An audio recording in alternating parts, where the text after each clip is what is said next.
I really want you to dig in on protecting your energy like right now. It's all mindset. You are in control of your mind. You're in control of what you put in your mind. You're in control of who you allow to speak in your life. Don't let anybody plant seeds of doubt or failure in your life. A lot of people will try to do that based on where they are in their lives.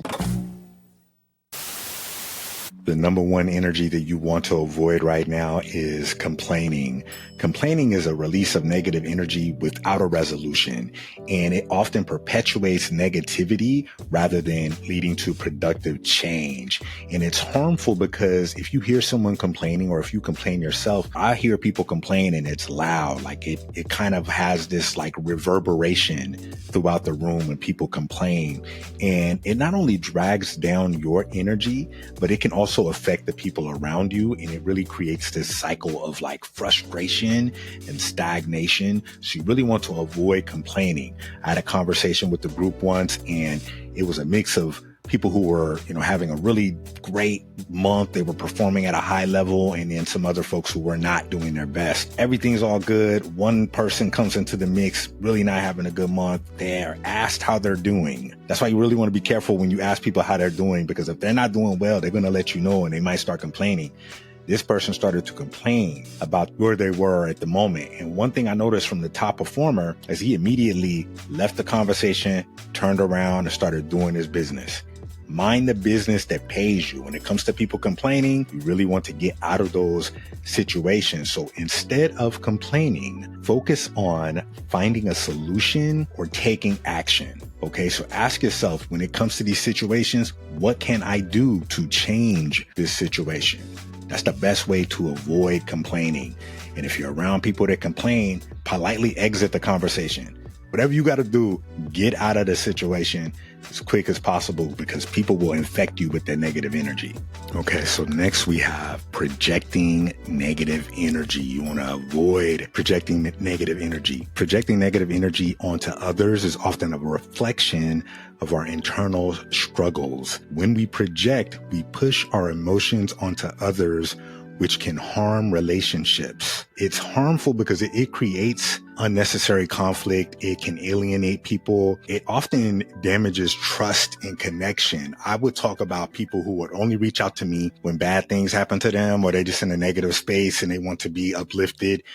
And it's like, I only hear from you when negative things happen. And it's really tough to keep that, because now I'm getting some of your energy. I'm getting some of your doubt, some of your frustration. I know people who go through certain things that they put themselves in, and they blame others. Usually when you project negative energy, there's a lot of blame that's being placed. And I would encourage you to, before you start talking trash about people and putting out all this negative energy about where you're at, think about what you're saying. Like, practice self-awareness. Take a pause when you're feeling negative emotions and ask if it's fair to bring others into that energy. You need to acknowledge your emotions without lashing out, because it doesn't look good. It's not attractive. It's going to make you one of those people that no one wants to talk to. And maybe you're okay with that, but I believe that each of us needs all of us in some capacity.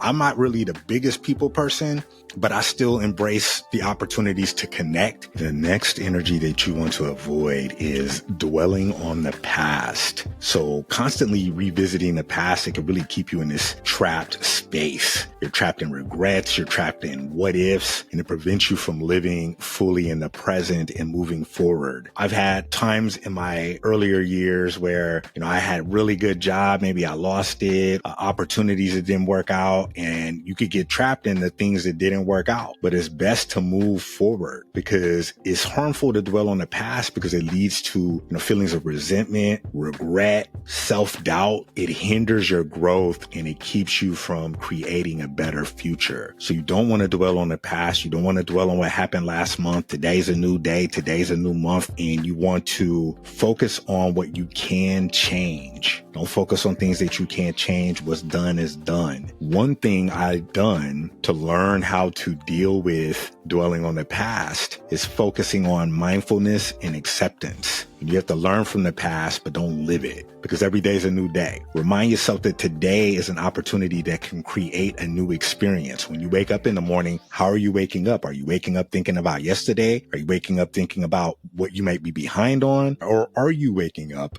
on this frequency of gratitude? When you wake up in the morning, you want to be thankful for the new day and the new experiences you can create, no matter where you're at.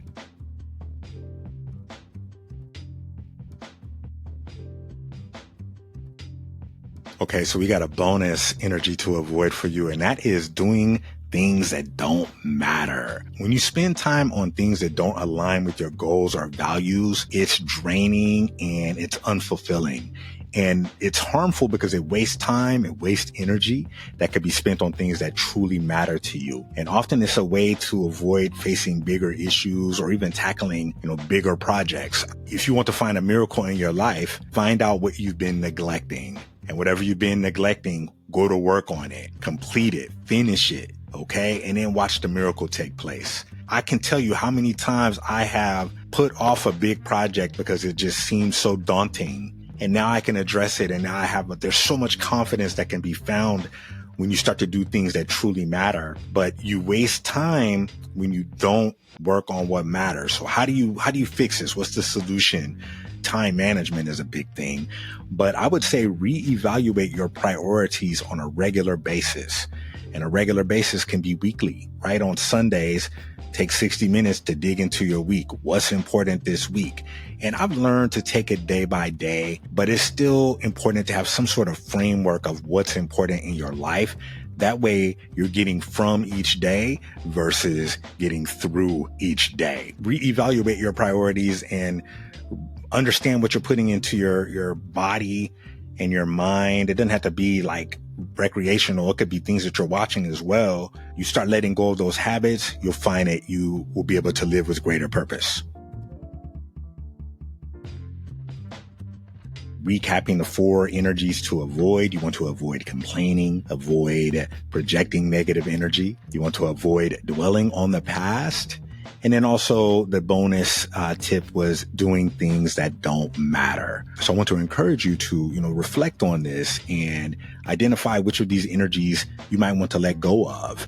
And if there are people in your life who project these energies or who have these energies, maybe you can share this video with them. Protecting your energy and shifting your mindset, it could truly lead to a happier, more fulfilling life. And that was the whole point of this video. I really want you to dig in on protecting your energy like right now. It's all mindset. You are in control of your mind. You're in control of what you put in your mind. You're in control of who you allow to speak in your life. Don't let anybody plant seeds of doubt or failure in your life. A lot of people will try to do that based on where they are in their lives. So when you talk to people like that, I pray for them, obviously, but I also want to make sure that I'm protecting myself, right? Like, do I need to interact with people like this? Can I speak positively into their life, or are they jaded and closed off, right? If you're a leader, you don't want to just cut everybody off. People always talk about cutting people off, and it's not always that easy. There does come a time where you have to put your foot down and establish that boundary. So this guideline, it should give you a clear structure on how to manage your energy. And again, I want you to lead a more fulfilling and positive life. I hope you've enjoyed this episode. Please leave a like and share this with someone that may need to hear it. With that, this is your boy Freed with The Art of Being Freed. I really appreciate you coming through and listening and just hanging with me on this beautiful day. Until next time, I will see you soon. Peace.